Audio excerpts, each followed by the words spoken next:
Jai Gurudev, I would like to share some stories about humbleness. Because on our path in Bhakti Marga, we are supposed to become humble. This is the thing that Guruji always asks from us. And I remember myself receiving a message from Guruji when I had a conflict situation, and I asked him, how do I behave in this conflict situation, Guruji? And he said to me, just be humble.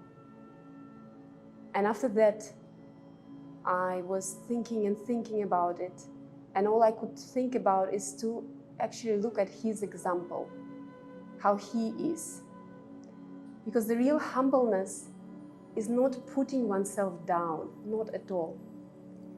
But it's just this loving attitude to everything and to everybody who we meet. And it is the hardest thing to learn. And that is why Guruji is so amazing, because he is a perfect example of it in everything that he does. Because whatever he does for others. And I looked and looked and looked again, and all the examples that he gave me, and I was just amazed. And I wanted to just cry over each of these examples.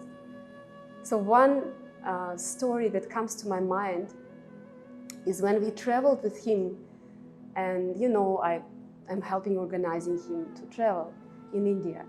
So once we were in Chennai, and we just arrived from a pilgrimage, a big pilgrimage with a big devotee group. Guruji was tired, we were tired.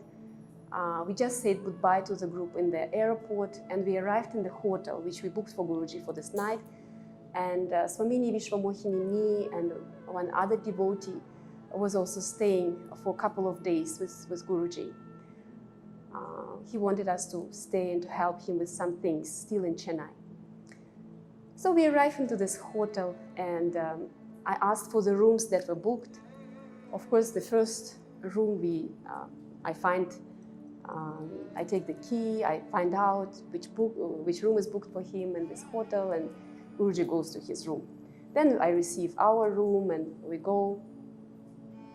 I come into the room and I think, okay, let me just go check how Guruji is, if he has everything, if his room is good enough.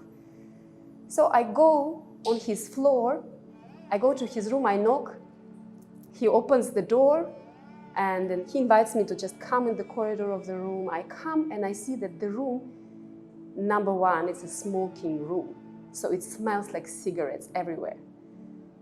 Number two, the room is super small, and he doesn't even have a table for himself. He doesn't have a place to put his things separately. The room is actually even smaller than our room. And when I ordered the room, I booked the room, of course I booked like a suite for him so that he has the space to also receive people and that. So what he was doing, Guruji was just sitting on his bed there and already reading some spiritual books that we received in the ashram that we visited before. He didn't care, he just sat there. He didn't say anything to me. And then I looked to him and I said, Guruji, but your room is awful. Let me just go and try to change it. And you must know it's like 1 o'clock in the morning. So he says, oh, no, it's okay. Well, if you want to, you can try, but I'm okay. And I said, no, Guruji, I'm going now. Please don't unpack your things. I'm going to change this room.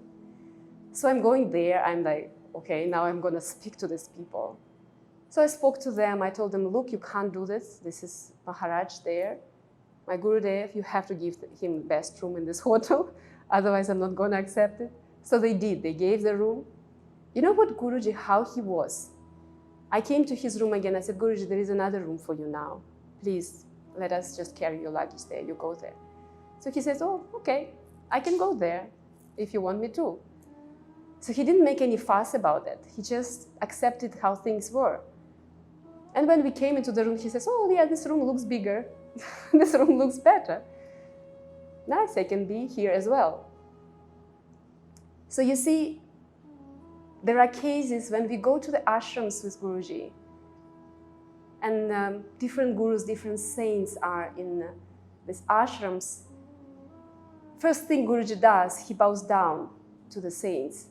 I remember one saint in Vrindavan, this very old Baba, Guruji came into his place, into his garden, and the first thing he did, he like prostrated himself in front of the saint, and he never hesitates doing that. Although he himself is a Sadguru, and he himself is a saint, but this is how the saints are. They always worship each other. And Guruji is one and only saint, a master that I know, that started actually collecting everything that is associated with the saints, with the holy people from other traditions, not necessarily even Vaishnavas, but every saint he can find. He just loves to have something from them and worship the saint, to know the story of the saint, to present the story to his devotees and to say, look how amazing the saints are. And I never saw anybody doing that, how he does it, how he worships the holy people, the people of God.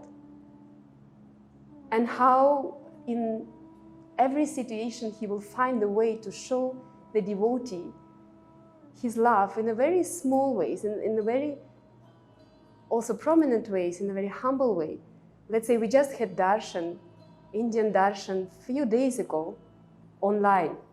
The first thing I noticed when he goes online, that he has chosen to put the earrings that we have chosen with him together. And he wears these earrings, and I didn't see him wearing for other occasions, but now it's Indian darshan. He knows that I'm going to be there. So he wears these earrings. And I'm thinking, my God, this small thing, but it makes me feel so much thought about. I know that he thought when he picked up these earrings. Or there was another amazing experience with him when I was actually angry with him. It was a Kartik pilgrimage, and there was so much to do for all of us that I was so busy and so tired that I could not even participate in the dancing for Kartik night. I was so tired, it's just I went to sleep, I collapsed on my bed, and then after sleeping I cried another half of the night because I thought I missed the Kartik night. And I was so upset with him that it happened like this.